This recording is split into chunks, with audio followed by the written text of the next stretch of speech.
कारण की एक्झॅक्टली 4.1 संपलेलं आहे आणि सांगितल्याप्रमाणे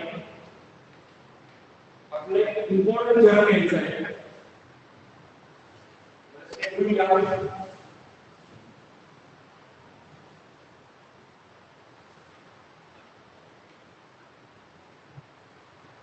स्टेटमेंट थेरम नंबर 3 असेल हा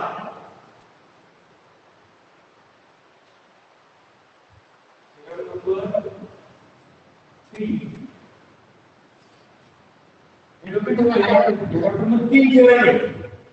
पहिला एक छोटा थेरम घेतात आपण त्यानंतर एक मिडलला किंवा थेरम हा एक थेरम म्हणजे सेकंड थेरम आणि थर्ड थेरम यांच्यापैकी एक थेरम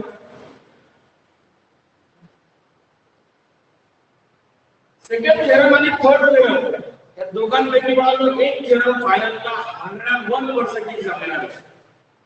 शक्यतो ज्यावेळेस थेरम थर्ड किंवा सेकंड दोघांपैकी थेरम जास्त आहे थेरम सेकंडचे पण रिपीट थेरम होऊ शकतो.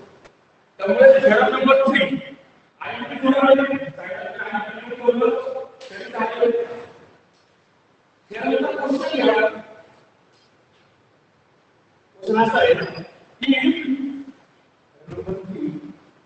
स्टेटमेंट घ्यायचं स्टेटमेंट आता स्टेटमेंट म्हणजे काय आहे तो दुसरा क्वेश्चन आहे क्वेश्चन असा आहे की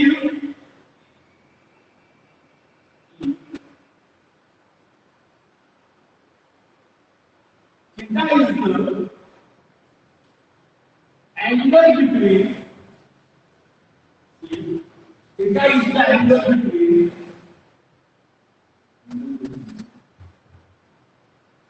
theta is the angle between pair of lines.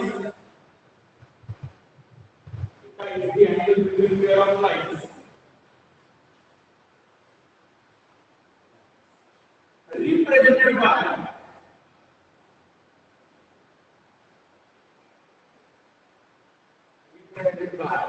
ax square plus 2bx square plus by square is equal to 0. If theta is the angle between pair of lines represented by ax square plus 2x square plus by square is equal to 0, then prove that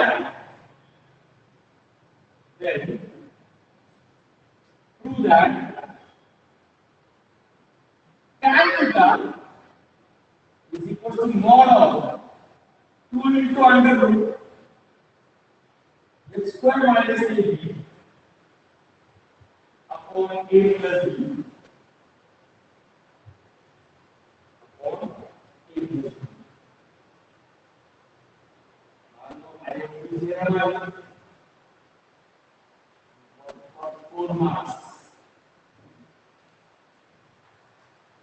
आणि या थेरममध्ये आपण जी process follow करणार आहे ही process already एका example मध्ये झाली आहे. तीच प्रोसेस आपल्याला फॉलो करायची आहे थेरम प्रूव्ह करण्यासाठी. बरोबर आहे? Screen okay? ठीक आहे. स्टेटमेंट म्हणजे काय आपल्याला क्वेश्चन दिला आहे. क्वेश्चन काय आहे समजून घ्या. ax square plus x square plus by square is equal to 0. हे काय आहे? Homogeneous equation of degree 2 in x and y. म्हणजे काय? हे होमोजेनियस इक्वेशन मध्ये काय रिप्रेझेंट करणार? It represents pair of lines passing through. बरोबर आहे? हे दोन लाईन्स च्या ओरिजिनला पास होतात. बरोबर आहे? आणि दोन लाईन्स जर आल्या तर 100% दोन लाईन्स मध्ये काय येणार? अँगल. बरोबर आहे ना? दोन लाईन्स मध्ये रेग्युलर इंटरसेक्ट करतील नाही इंटरसेक्ट करणार. म्हणजे दोन लाईन्स आल्या त्याच्यापासून एक अँगल तयार होईल. मग जर सपोज या दोन लाईन्स मध्ये थीटा हा ॲक्यूट अँगल आहे. कोणता अँगल घेतला आपण? Acute angle. डोक्यात ठेवा.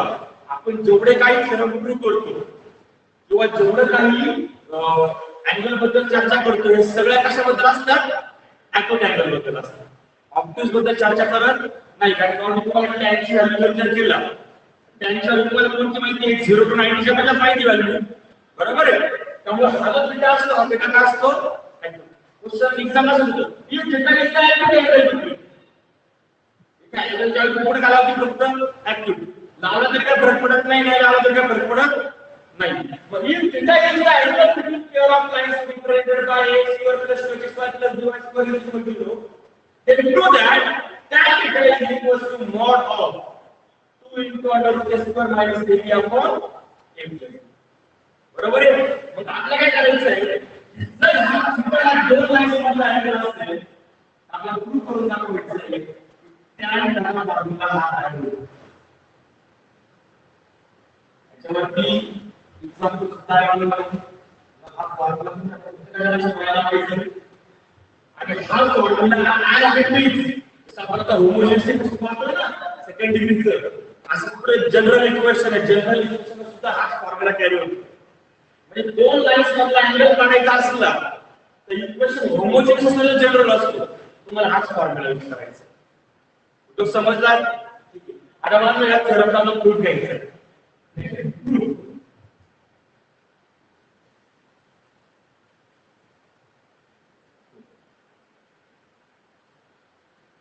ओके आता आपण गोष्टी साठी इम्पोर्टन्स वाटत असतात की काय ऍक्टिव्ह आहे सध्या कामामध्ये झालं नाही का काय करणार नाही काय ऍक्टिव्ह आहे between the lines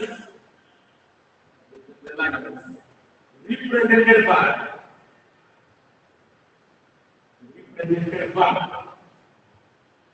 ax square plus 2hxy plus by square is equal to 0. Theta is the angle between the lines represented by ax square plus 2hxy plus by square. म्हणजे आपण काय म्हणतो याच्यामध्ये दोन लाईन्स आहेत. त्याला लाईन्समध्ये दोन लाईन्स आहेत. या दोन लाईन्स मध्ये थीटा हा अँगल झालेला आहे. बरोबर आहे? तर या दोन लाईन्स मध्ये थीटा हा अँगल झाला असेल तर आपण तो अँगल फाइंड करायचा फॉर्म्युला वापरायचा. सपोज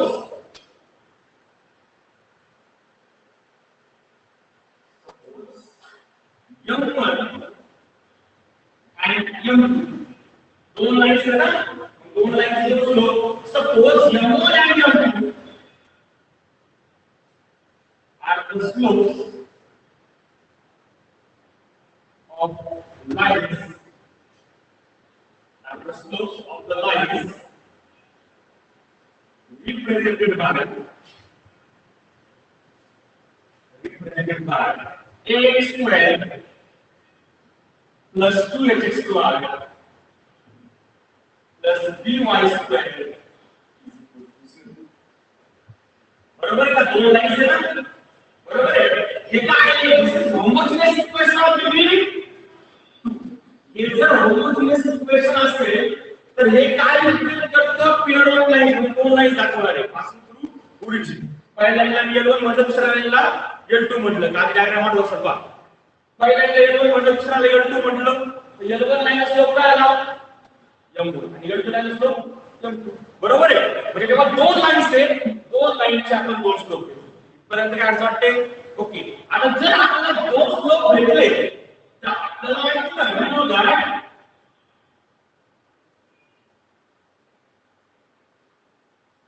व्हिडिओ घ्या जर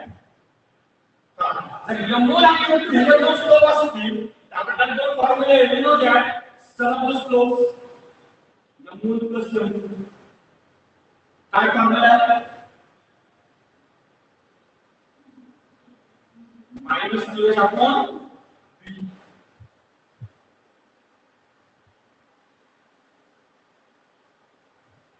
अब दूसरा क्या है and M1 into M2 जब फ्रंटल का स्लोप तो किती असतो a upon b बरोबर आहे म्हणजे आपण पहिल्याला म्हणतो equation number 1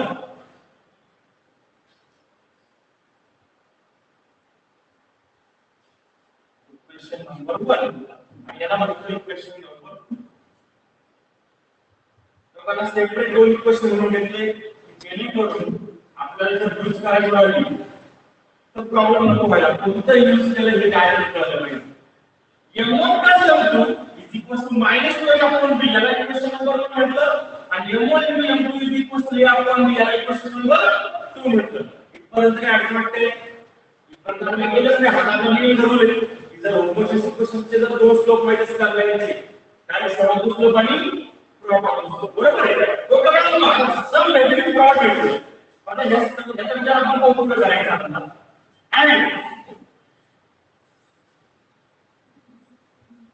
and we know that if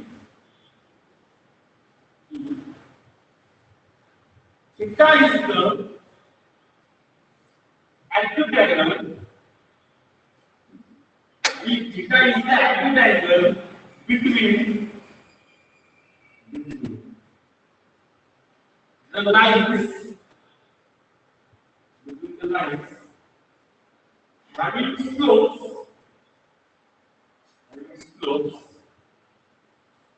m1 and m2 slopes m1 and m2 आपण काय म्हणतात if theta is the active angle between the lines having slopes m1 and m2 म्हणजे दोन लाईन्स आहेत पाय लाईन्स स्लोप m1 आहे दुसऱ्या lines slope m2 आहे आणि थीटा हा प्रकारचा ऍक्टिव्ह अँगल आहे तर बाळांनो 11 चा स्ट्रेट लाईन नावाचा चॅप्टर होता ते आज फॉर्म्युला झाला आहे आठवतो जर लाईनचे स्लोप्स माहित असतील तर आपण दोन लाईन्स मधले अँगल फाइंड करायचे फॉर्म्युला असा होता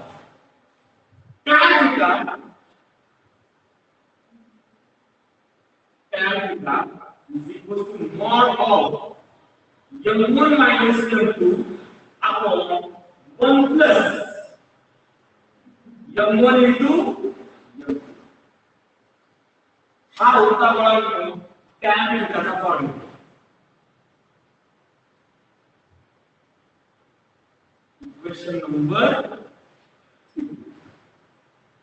हा आपला 11 झाला फॉर्म्युला आहे की जर दोन लाईन्स आहेत जर पहिली लाईन स्लोप m1 आहे बरोबर आहे दुसरी लाईन स्लोप m2 आहे आणि दोन लाईनच्या इंटरसेक्शन मुळे जो अँगल तयार झाला तो अँगल जर थीटा असेल if theta is the acute angle between the lines having slopes m1 and m2 जर दोन लाईन्स आहेत त्यांचा स्लोप m1 आणि m2 आहे त्या दोघांमध्ये अँगल जर थीटा असेल तर बघा मग त्याचा अँगलचा फॉर्म्युला काय आहे tan theta is equal to mod of m1 minus m2 बरोबर आहे होतं काय लिहिलं म्हटलं असं होतं पुढं आठवतं फॉर्म्युला असं होतं पुढे ओके मग आता बघा आपल्याला काय करायचं आहे तर याच्यामध्ये व्हॅल्यूज पुट करायचे आपण चेक करू काय होणार आपण माहिती न्यूमरेटरला काय आलं म्हणून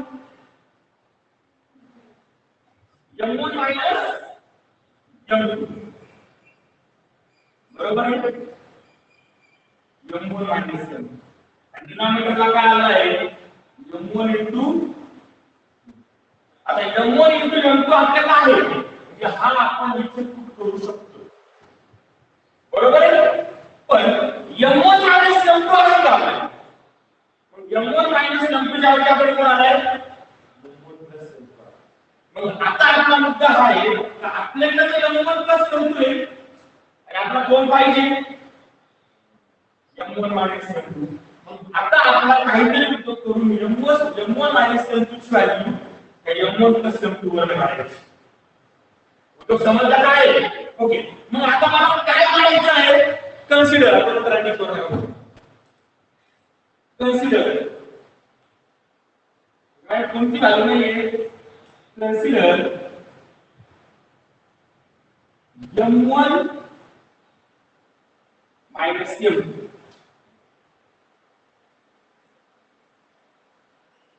m1 minus m2 ही व्हॅल्यू मला काढायची बरोबर आहे का ती व्हॅल्यू आपल्याकडे नाही मग आता काय केलं पाहिजे m1 minus m2 डायरेक्ट काय भेटणार राहिला डायरेक्ट भेटून मला स्क्वेअर करू consider direct m1 minus m2 square m1 minus m2 bracket square.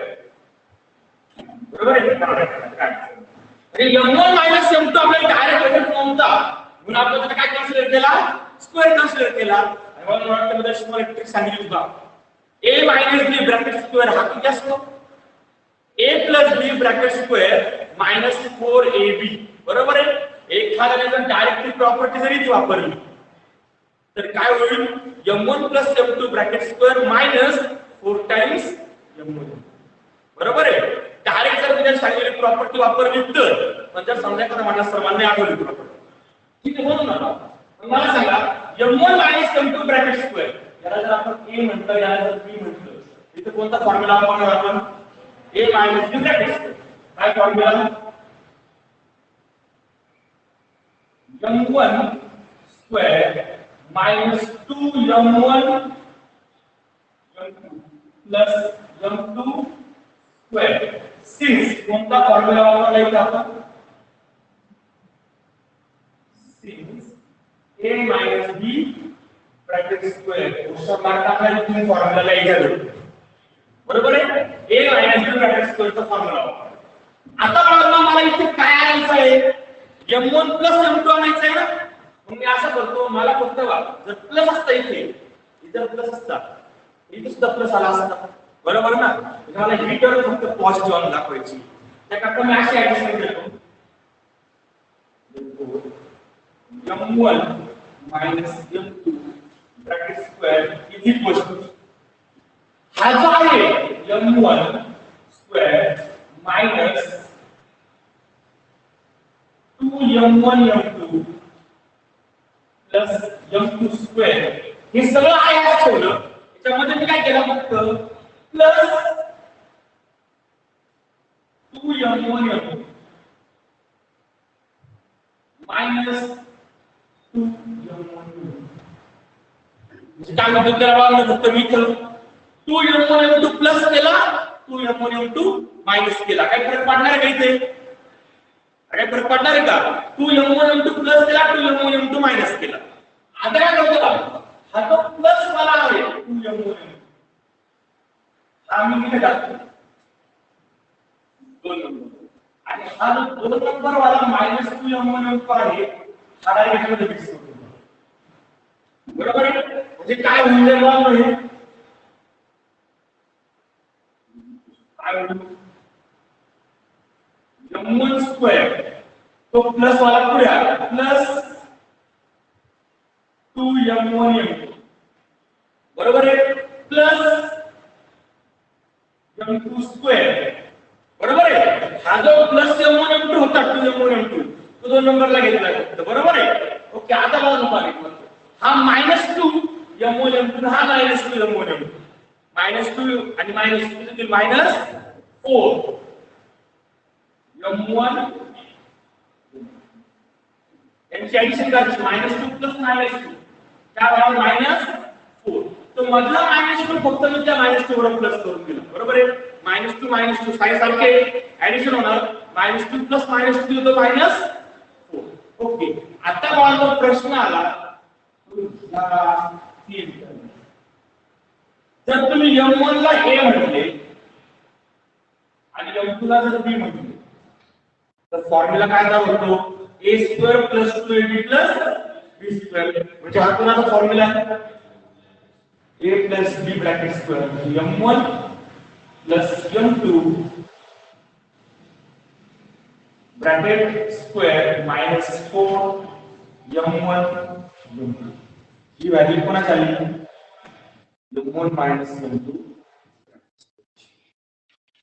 इथे वाटल्यास तुम्ही डिस्प्ले मध्ये फॉर्म्युला लिहू शकता a plus b bracket square चा फॉर्म्युला लिहू शकता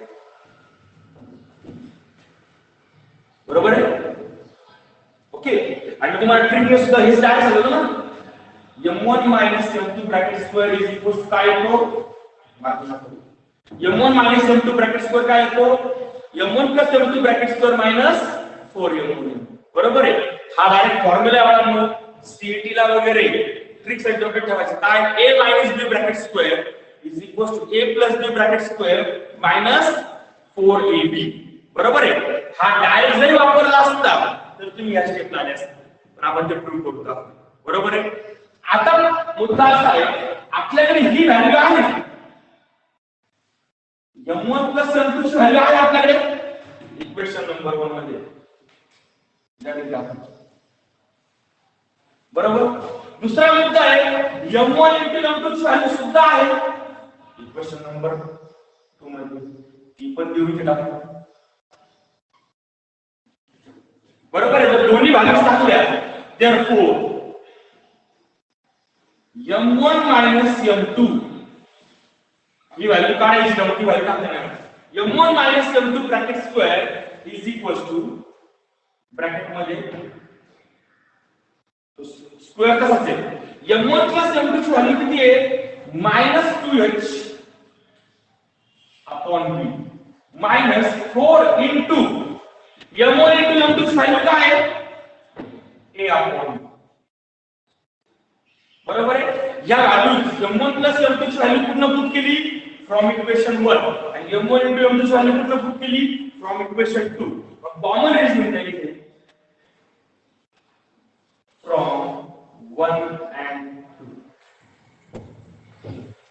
आपण थेरम प्रूव्ह करतो बाळांनो. थेरम मध्ये जवळजवळ प्रत्येक स्टेपला रिझनिंग द्यावी लागते. एक्झाम्पलला नाही दिले तरी काय फरक नाही पडत, पण थेरमच्या प्रत्येक स्टेपला रिझनिंग द्यावी लागते बरोबर आहे. प्रत्येक फॉर्म वाटतं ओके. आता बाळांनो हे आता सिम्प्लिफाय करायचं. आता मला सांगा पहिले स्क्वेअर हा स्क्वेअर प्रत्येकाला घेतो मग मायनस स्क्वेअर प्लस त्याची गरज नाही. 2 चा square 4 x square upon minus 2 चा स्क्वेअर काय होईल प्लस 4 प्लस त्याची गरज नाही. x चा स्क्वेअर x स्क्वेअर आणि b चा square b square minus 4a upon b बरोबर ना. तर काय मल्टिप्लाय करता स्क्वेअर नाही डायरेक्ट न्यूमरेटरला मल्टिप्लाय करता बसतो आपण ओके. आता बघा हे दोन रॅशनल नंबर आहेत दोघांमध्ये डिनॉमिनेटर आहे पण सारखा आहे का इकडे b स्क्वेअर आणि इकडे b सारखा नाही. म्हणजे सारखा करायचा असेल तर काय करावं लागेल याला b ने मल्टिप्लाय करावं क्रॉस मल्टिप्लाय करावं याला b ने मल्टिप्लाय करावं म्हणजे न्यूमरेटरला आणि डिनॉमिनेटरला जर दोघांना पण आपण b ने मल्टिप्लाय केले तर इथे काय येईल 4x square upon b square minus 4ab upon b square बरोबर आहे का ओके. आता b स्क्वेअर दोघांना सेम झाला डिनॉमिनेटरला कॉमन करून टाकतो तुम्ही याचे मॉडेल वगैरे काय करते पाठ करणार अपॉन b बरोबर ना. दोघांना डिनॉमिनेटर सेम होऊन जाईल किती b स्क्वेअर कॉमन करून घेतला वाटेमध्ये स्टेप तुम्हाला लाईन असेल तर पुढे घेऊन शकतो काय 4x स्क्वेअर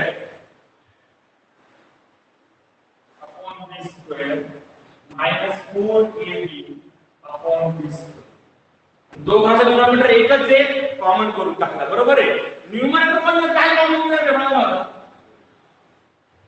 तुम्ही ठिकाणी कोण का 4 आहे बरोबर आहे ना. पण न्यूमरेटर मधला 4 कॉमन करून 4 कॉमन काढून घ्यायचं टू ब्रॅकेट मध्ये x square minus ab upon b square ही व्हॅल्यू कोणाची आहे m1 मायनस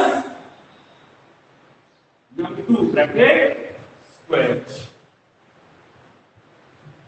बरोबर आहे. आता मला सांगा आपल्याला कोण पाहिजे आपण हा सगळा उद्योग कोणासाठी केला नाही कोणासाठी नाही. आपण हा सगळा उद्योग या कोणासाठी केला होता m1 मायनस m2 साठी. पण m1 मायनस m2 भेटला का नाही काय भेटलं m1 minus m2 bracket square square पाहिजे का नाही. मग काय करता square root taking square root on both side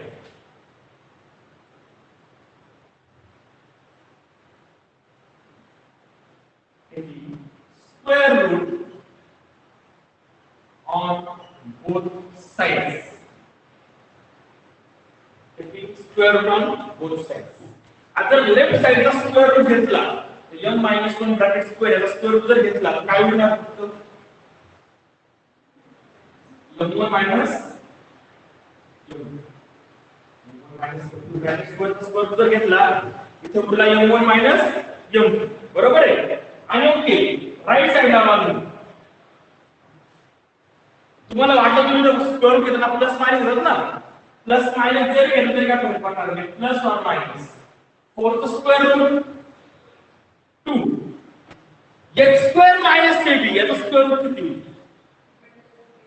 x minus root ab नाही म्हणजे सबट्रॅक्शन आहे. सबट्रॅक्शन स्क्वेअर रूट सेपरेट होत नाही. म्हणजे डायरेक्ट काय द्यावं लागेल तुम्हाला under root x square minus ab upon b square square route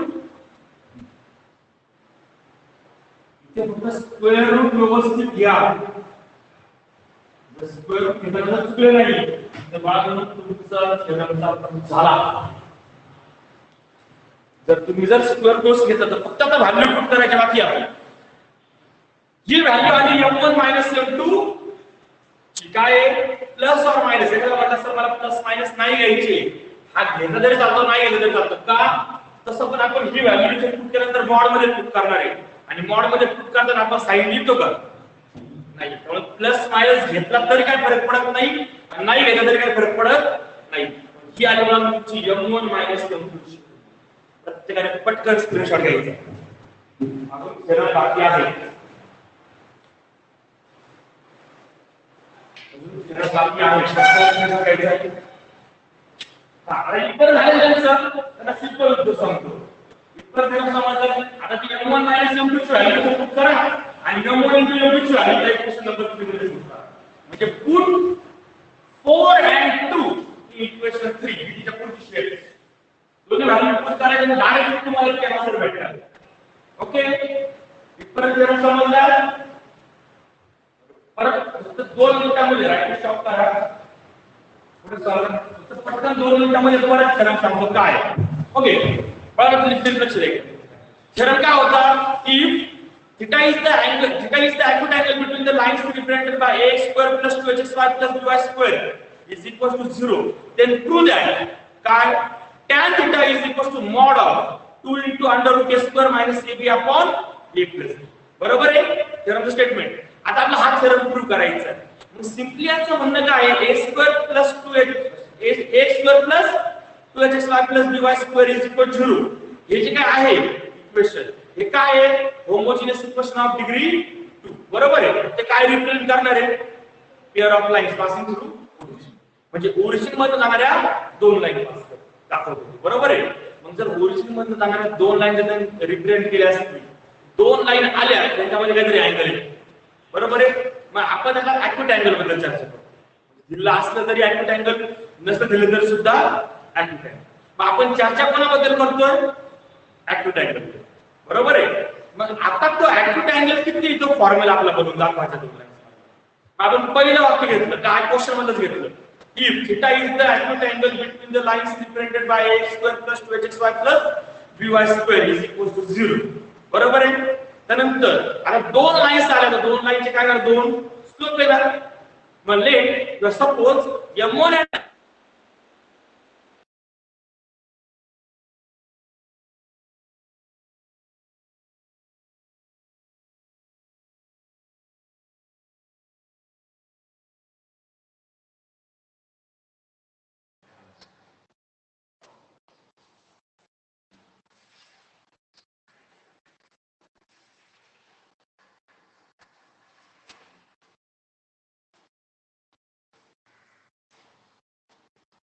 okay तर आपण कुठे आलो होतो की आपण काय केलं फक्त theta is the acute angle between the lines represented bye x square plus 2hxy plus by square is equal to 0.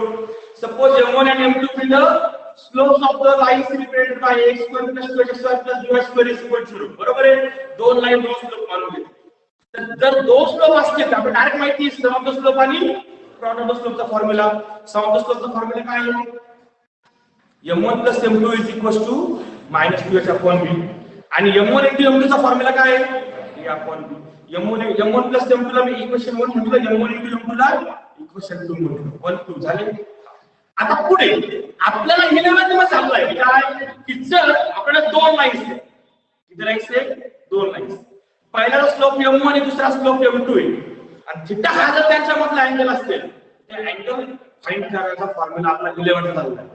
Formula इथे लिहिला आहे. We know that if theta is the acute angle between the lines represented by between the lines having slopes m1 and m2 is काय tan theta is equals to mod of m1 minus m2 upon 1 plus m1 into third 11 चा formula घेतला. बरोबर आहे. याच्यामध्ये दोन गोष्टी आपल्याला put करायच्या. पहिली आहे m1 minus m2, दुसरी आहे m1 into m2 इक्वेशन 2 मध्ये आहे. m1 minus m2 नाही त्याच्या जागी m1 plus m2. बरोबर आहे. मग आता आपल्याला m1 minus m2 ची व्हॅल्यू काढायची आहे. मग आपण काय वापरत केला तर m1 minus m2 ला बाजूला केलं. बरोबर आहे. पण काय होतंय का नाही काय होत नाही. आपण केला स्क्वेअर लावून टाकलं. m1 minus m2 bracket square. बरोबर आहे. मग आता मी तुम्हाला डायरेक्ट फॉर्म्युला लावतो. a minus b bracket square is equal to a plus b bracket square minus 4ab. ही डायरेक्ट ट्रिक आहे. डायरेक्ट आपण त्याच्या कल्पना नाही पण आपण ते पण प्रूव्ह करून दाखवलं. m1 minus m2 bracket square a minus b bracket square चा फॉर्म्युला काय a square minus 2ab plus b square. म्हणजे या फॉर्म्युलानुसार काय होईल m1 square minus 2m1 m2 plus m2 square. बरोबर इथपर्यंत. हा म्हणजे मला प्लस करायचा होता. त्याकरता मी नेक्स्ट स्टेपला काय उपयोग केला तर तो 2m1 m2 मायनस केला आणि प्लस केला. पाहून घ्या तेवढा एक्स्ट्रा दोन टर्म वाढवले. इथं पहिले प्लस केल्यानंतर मायनस केला. जी प्लस चा टर्म आहे ती डायरेक्टली दोन नंबर असते आणि दोन नंबराची -2m1 m2 टर्म होती. हे -2 आणि लास्टचे -2 किती झाले मायनस. म्हणजे मी फक्त नेक्स्ट स्टेप काय लिहिली m1 square plus 2m1 m2 plus m2 square minus 4m1. बरोबर आहे ना. तो प्लस 2m1 m2 काय केला दोन नंबरला घेतला. दोन नंबरचे -2m1 m2 तिथे काय केले लास्टच्या -2m1 m2 बरोबर प्लस करून दिले. हे मायनस हे मायनस दोघांची सम होऊन जाईल. -2 प्लस -2 किती होतील मायनस. ओके. आता तो m1 square plus 2m1 m2 plus m2 square जो आला a प्लस b ब्रॅकेट स्क्वेअरचा फॉर्म्युला काय असतो a square plus 2ab plus b square. बरोबर. मग ह्या फॉर्म्युलानुसार तो काय होऊन जाईल m1 प्लस m2 ब्रॅकेट. बरोबर आहे ना. म्हणजे आपला फॉर्म्युला काय भेटला m1 minus m2 bracket square is equals to m1 plus m2 bracket square minus 4m1. बरोबर आहे. मग याच्यामध्ये m1 plus m2 ची व्हॅल्यू आपल्याकडे इक्वेशन नंबर 1 मध्ये होती. बरोबर आहे. टाकून दिली. इक्वेशन 2 मध्ये m1 into m2 ची व्हॅल्यू टाकून दिली. म्हणजे m1 minus m2 bracket square is equals to काय -2h upon b. ही m1 plus m2 ची value bracket square plus minus 4 m1 into m2 ची व्हॅल्यू किती होती a upon b. दोन टाकून दिला. सिम्प्लिफाय केलं. आता डिनॉमिनेटर सेम नाही मग साइड बाय साइड बाय टाकून स्क्वेअर केलं. काय लिहिलं तो -x square plus 4h square upon b square minus 4a upon b. Denominator same नव्हता. मग सेकंड टर्मच्या न्यूमरेटरला डिनॉमिनेटरला दोघांना पण b ने मल्टिप्लाय केलं. बरोबर आहे. म्हणजे काय आला 4h square upon b square पहिली term as it is minus 4ab upon b square. दोघांचे डिनॉमिनेटर सेम आहे तो डिनॉमिनेटर कॉमन केलं. म्हणजे काय आला 4h square minus ab 4h square minus 4ab upon b square. बरोबर आहे. न्यूमरेटरला दोघांना 4 कॉमन केलं तर काय आलं 4 into bracket h square minus ab upon b square. ही व्हॅल्यू भेटली कोणाची m1 minus m2 ब्रॅकेट स्क्वेअरची. बरोबर आहे. आता काय पाहिजे m1 minus m2. पुढे काय केलं आपण taking square from both side m1 minus m2 is equal to square root घेतला स्क्वेअर कॅन्सल झाला इज इक्वल टू. आता प्लस मायनस घ्यायचं की नाही घ्यायचं हे आपल्या नावावर आहे का. तर आपण कसं पण नंतर मॉड मध्ये पुट करणार आहे. मॉड मध्ये पुट केल्यानंतर प्लसची गरज नाही द्यायची मायनसची गरज नाही द्यायची. मग मला इथे काय भेटला प्लस ऑर मायनस 2. तो h स्क्वेअर मायनस ab जो आहे स्क्वेअर रूट निघत त्याला स्क्वेअर रूट टाकायला लागले under root h square minus ab आणि ह्या डिनॉमिनेटरला काय होता b स्क्वेअर होता. स्क्वेअर रूट काय आलं म्हणजे m1 minus m2 ची व्हॅल्यू मला काय भेटली plus or minus 2 under root h square minus ab upon b square. Sorry आपण b. बरोबर आहे. इक्वेशन नंबर 4 परंतु काय अडचण आहे. ओके. परंतु मला समजला प्रत्येकाला. आता मला आपल्या या दोन्ही व्हॅल्यू इक्वेशन 4 ची व्हॅल्यू म्हणजे m1 minus m2 ची व्हॅल्यू म्हणजे ही व्हॅल्यू m1 मायनस m2 ही व्हॅल्यू बाळांनो आपल्याला इथे न्यूमरेटर मध्ये पुट करायची आणि m1 into m2 ची व्हॅल्यू आपण सरळ डिनॉमिनेटर मध्ये पुट करणार आहे. मग आता पुढचा पॉइंट आला तुम्ही पुसणार आता स्क्रीनशॉट घ्यायचा राहून गेला असेल तर पटकन घ्या. Okay put equation number 4 and 2 in equation number 3 आणि करा कसं आता put equation number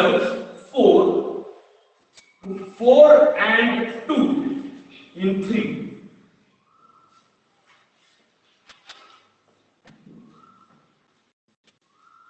आता पुट करताना जर नॉट मुळे प्लस मायनस जरी नाही घेतला तरी काय फरक पडत नाही.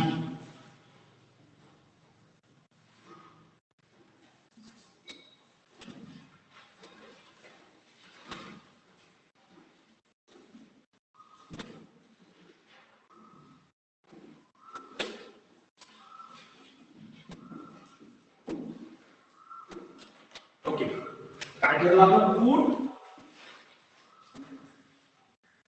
equation number 4 and equation number 2 in equation number 3 बरोबर आहे. त्या पुट करू काय होतं equation number 3 tan theta is equals to mod of m1 minus m2 ना ती व्हॅल्यू इथे 4 मध्ये करा काय ती value plus or minus 2 under root x square minus ab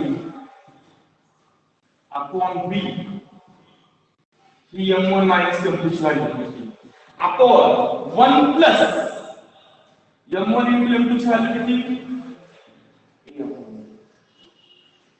अडचण बोला बरोबर आहे केले. ओके आता बघा डिनॉमिनेटरला ऍडिशन कसं करतो आपण क्रॉस मल्टिप्लिकेशन म्हणजे b ने याला क्रॉस मल्टिप्लाय करून घ्यावं लागेल तर डिनॉमिनेटर कॉमन होऊन जाईल ना पूर्ण टर्मला. आणि राहिला प्रश्न प्लस मायनस दिला तर किंवा मॉड्यूल नाही दिलं तरी काही पडणार नाही. म्हणजे आता पुढची स्टेप काय येणार 2 under root x square minus ab upon b हा तुमचा न्यूमरेटर अपॉन डिनॉमिनेटरला काय येईल b into 1 b plus a upon b बरोबर आहे. ओके आता न्यूमरेटरचा डिनॉमिनेटर आणि डिनॉमिनेटरचा डिनॉमिनेटर b तर कॅन्सल होऊन जाईल. आणि ही ऍडिशन आहे ना ऍडिशन कोणत्याही ऑर्डरने करा काही फरक पडतो. b प्लस a केला काय नाही प्लस b केला काही फरक पडणार नाही. म्हणजे फॉर्म्युला आपला असा भेटणार tan theta is equal to mod of न्यूमरेटरला काय शोधायला पाहिजे 2 into under root x square minus ab upon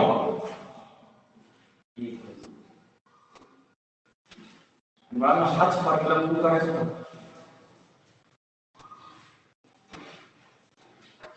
बरोबर आहे हाच फॉर्म्युला प्रूव्ह करायचा होता.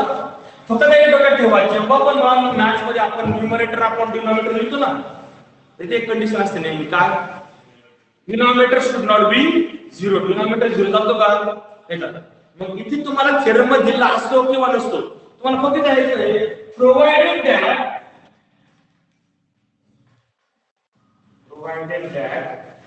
a plus b should not be 0 denominator फक्त 0 घेऊ नका असं सांगतो.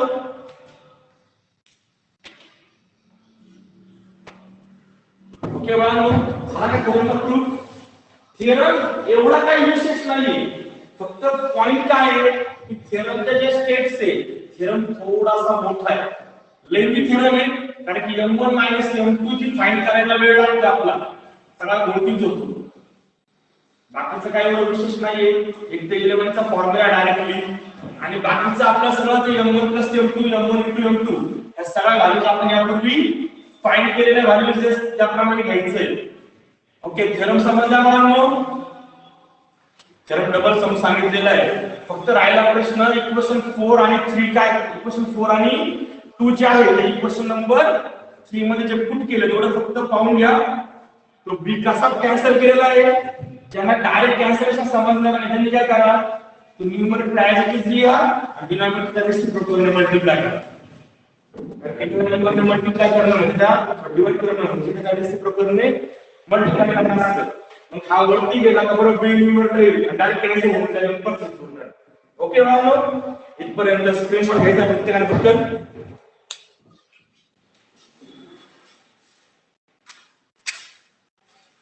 चार मार्क्स साठी इम्पॉर्टंट थेरम आहे बाळांनो, इथे लिहून ठेवा. Important for 4 marks. नंतर आयएमपी मागत बसायची नाही. Important for 4 marks. आणि हे डोक्यात ठेवा बाळांनो, आज तुमचे ह्या चॅप्टरचे 2 थेरम संपले. यापूर्वी आपण एक होमोजिनियसचा थेरम घेतला होता, म्हणजे थेरम नंबर 2 आणि थेरम नंबर 3. दोघांपैकी एक थेरम बाळांनो फायनल एक्झामला 100% येणार. बऱ्यापैकी चान्सेस असतात त्या चॅप्टरचे. जर नाही आला त्याला अल्टरनेट असतात त्याचे प्रॉब्लेम्स. ते प्रॉब्लेम्स पण आपले झाले म्हणजे एक्सरसाइज 4.1. एक तर एक्सरसाइज 4.1 मध्ये शेवटचे प्रूव्हचे फॉर्म्युला होते ना, काल आपण लास्टला घेतले आधी घेतलं ते किंवा हे 2 थेरम यांच्यापैकी एक येतं. पण जर आता तुमचा पेपर जर सोपा काढायचा असेल किंवा डिफिकल्टी लेवल जर नॉर्मल ठेवायची असेल, थेरम टाकलं तुम्हाला कमीत कमी 4 थेरम, 2 4 मार्क्स आणि 2 3 मार्क्स, म्हणजे ओव्हरऑल मला वाटतं किती 14 मार्क्स. 80 आउट ऑफ 14 मार्क्स निवड थेरमला. आणि थेरमचे चॅप्टर डायरेक्ट ठरलेले, कारण त्याच चॅप्टरचे थेरम पडतात. या चॅप्टरवरती थेरम येतो खूप वेळ चाललेला आहे. विशेषतः हा जो थेरम आहे टॅनचा, हाच यापूर्वी खूप वेळ चाललाय. आणि त्याच्या आधी जो थेरम आहे तो जो आपण थेरम नंबर 7 घेतला होता तो सुद्धा काही वेळ चाललाय. 2 पैकी एक थेरम फायनल येतो. बाकी बुक मध्ये आणखी चॅप्टर 2-4 थेरम दिलेले, 1-2 थेरम दिलेले, उचकू नये बघा. हे 2 थेरम, थेरम नंबर 2 आणि थेरम नंबर 3, आणि तोही आपल्या मेरिटने करा. बुक मधली लिमिट वापरू नका आणि चुकूनही डायजेस्ट मधली लिमिट पाहू नका. डायजेस्ट मध्ये या प्रकारे काहीच प्रूव्ह नाही केलेलं. बुकने तरी आपलं तुमचं सारखंच आहे, फक्त त्यांनी आपले स्टेप्स खाली वर. त्यांनी ते पहिला बेसिक फॉर्म्युला घेतला, नंतर ते काय उपयोग बसले, नंतर ऍडिशन सेम आपल्यासारखंच आहे पण डायरेक्ट केलेलं. पण मग आता फक्त प्रॉब्लेम काय आहे, आपल्या वेळेने करा म्हणजे काय होतं, तुम्हाला सिक्वेन्स लागेल, लिंक बाय लिंक जाणार. बरोबर आहे. ओके ठीक आहे. आता पुढचा आजचा लास्ट पॉईंट, नंतर उद्या एक्सरसाइज सुरू होणार आहे. नेक्स्ट पॉइंट आता conditions for parallel lines, conditions for parallel lines and perpendicular lines. Conditions for parallel lines and perpendicular lines. Perpendicular lines.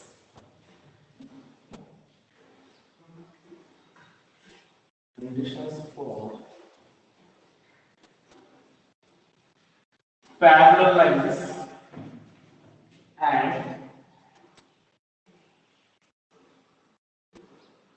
perpendicular lines. Okay, यातले पहिला फर्स्ट पॉइंट,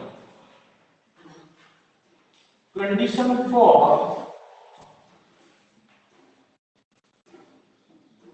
parallel lines. आता काय शंका नाही, सर दोन्ही लाईन्स ओरिजिन मधून pass होत आहेत, बरोबर आहे ना? दोन्ही लाईन्स ओरिजिन मधून पास होत आहेत, बरोबर. मग ओरिजिन मधून पास होत म्हणजे पॉइंट ऑफ इंटरसेक्शन ओरिजिन, बरोबर आहे. मग पॅरलल कशा काय होतील, 2 लाईन जर पॅरलल जर असतात त्याच्यामध्ये कॉमन पॉइंट नसेल तर. पण आपण जे पाहिलं त्याच्यामध्ये पॅरलल लाईन्स होती, म्हणजे लाईन्स पासून थ्रू ओरिजिन, मग पॅरलल होऊ शकतात का? आपण आता ही कंडिशन पॅरलल परपेंडिक्युलरची बोलतोय, ही होमोजिनियस इक्वेशन साठी नाही, ही जनरल इक्वेशन साठी, म्हणजे जगातल्या कोणत्या 2 लाईन्स आहेत म्हणजे पासिंग थ्रू ओरिजिनच पाहिजे याची गरज नाही. हा त्यातला होमोजिनियस पार्ट वर आपण इम्प्रूव्ह करतो, बरोबर आहे. म्हणजे या ज्या मी पॅरलल बद्दल बोलणार आहे, या लाईन्स पासिंग थ्रू ओरिजिन नाहीये, किंवा काही असं होऊ शकतं का कोइन्सिड असू शकतं एकावर एक, म्हणजे पॅरलल आणि कोइन्सिडेंट आपण एकच घेतो ना. कंडिशन फॉर पॅरलल लाईन्स किंवा जर आपण ब्रॅकेट मध्ये जरी म्हटलं कोइन्सिडेंट लाईन्स,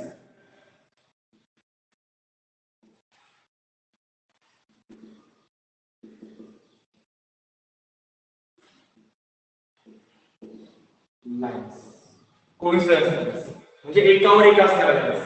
पॅरलल आणि कोइन्सिडेंट हे आपल्यासाठी काय आहे, एकच, बरोबर आहे. आता काय कंडिशन आहे पहा, if lines are parallel into bracket or त्याला आपण काय म्हणणार, कोइन्सिडेंट. ओके, जर दोन लाईन्स पॅरलल किंवा कोइन्सिडेंट असतील देन त्याच्यामध्ये अँगल किती असणार बघा. ही फर्स्ट लाईन आहे, ही सेकंड लाईन, दोन्ही याप्रमाणे अँगल किती झाला, 0, बरोबर आहे. म्हणजे याच्यामधला अँगल झाला 0 डिग्री. ओके, ना वी नो दॅट काय फॉर्म्युला आपल्याकडे, mod of 2 under root a square minus 3b upon a plus b is equals to काय फॉर्म्युला आहे, tan थीटा ना, tan थीटा, तर थीटा म्हणजे किती आहे, 0 डिग्री. आता सांगा फॉर्म्युला उलटा लिहिला बघा, tan theta is equals to mod of under root 2 into under root a square minus ab upon a plus b, बरोबर आहे. ओके, आता बघा tan of 0, tan 0 ची व्हॅल्यू किती, what is the value of tan 0, 0, बरोबर आहे.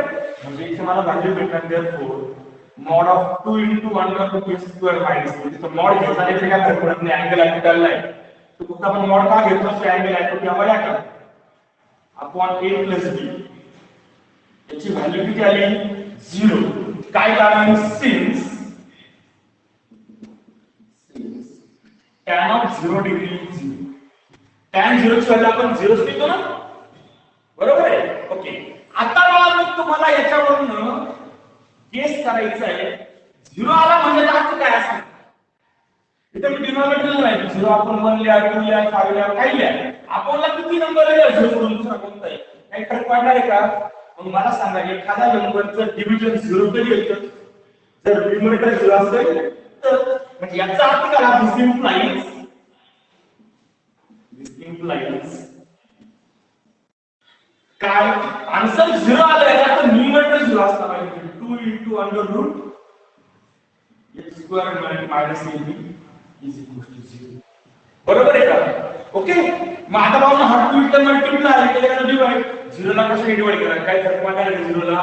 म्हणजे मला काय भेटणार, therefore under root x square minus ab is equal to 0. आता स्क्वेअर ऑन बोथ साइड, तुम्ही मला स्क्वेअर जरी केला तरी काय फरक पडणार नाही. म्हणजे काय, a square minus ab is equal to 0.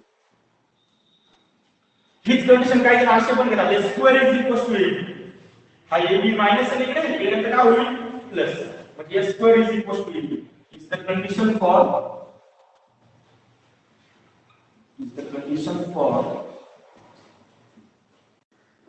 parallel lines. Okay मुलांनो, सिमिलरली आपण सेकंड कंडिशन घेऊया, number 2, condition for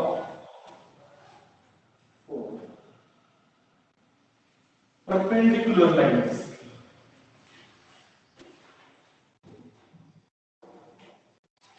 Perpendicular lines. काही वेळेस याला ऑर्थोगोनल हा सुद्धा वर्ड वापरतात, तर तुमच्या लेवल पर्यंत नाही वापरती, रोड नाही घेऊ, परपेंडिकुलर येईल डायरेक्टली. मग परपेंडिकुलर लाईन जो म्हणतात ऍक्ट अशी प्रकारची असतात, की lines are perpendicular. If lines are perpendicular, then what is the value of theta? 9 degree. बरोबर आहे का. जर दोन लाईन्स एकमेकाला परपेंडिकुलर असतात त्याच्यामध्ये अँगल किती असतो, 9 डिग्री असतो. Okay, now we know that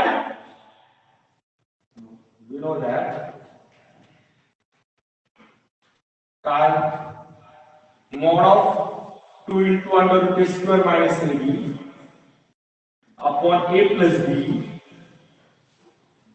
हा कोणाचा फॉर्म्युला आहे tan थीटा थीटा म्हणजे किती आहे 90 डिग्री बरोबर tan theta is equal to theta म्हणजे मी 90 डिग्री पुट करून दिला बरोबर आहे इथपर्यंत tan theta is equal to mod of 2 into under root a square minus ab बरोबर ना थीटा म्हणजे किती पुट करायचा 90 डिग्री ओके आता what is the value of tan 90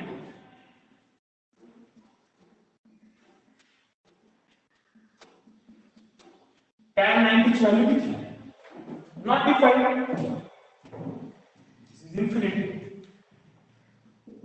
since that is in the grammar since tan of 90 is not defined so tan 00 असतो tan 90 not defined असतो आणि मला not defined आन्सर आलं याचा अर्थ काय कोणती व्हॅल्यू not defined असते समथिंग अपॉन 0 म्हणजे याचा अर्थ ही व्हॅल्यू काहीतरी नंबर असलेला त्या कोणाला किती असणार आहे 0 म्हणजे याचा अर्थ इकडे कोण 0 असतं न्यूमरेटर का डिनॉमिनेटर आन्सर नॉट डिफाइंड मध्ये येतं जर डिनॉमिनेटर 0 असेल तर मग दिस इम्प्लाइज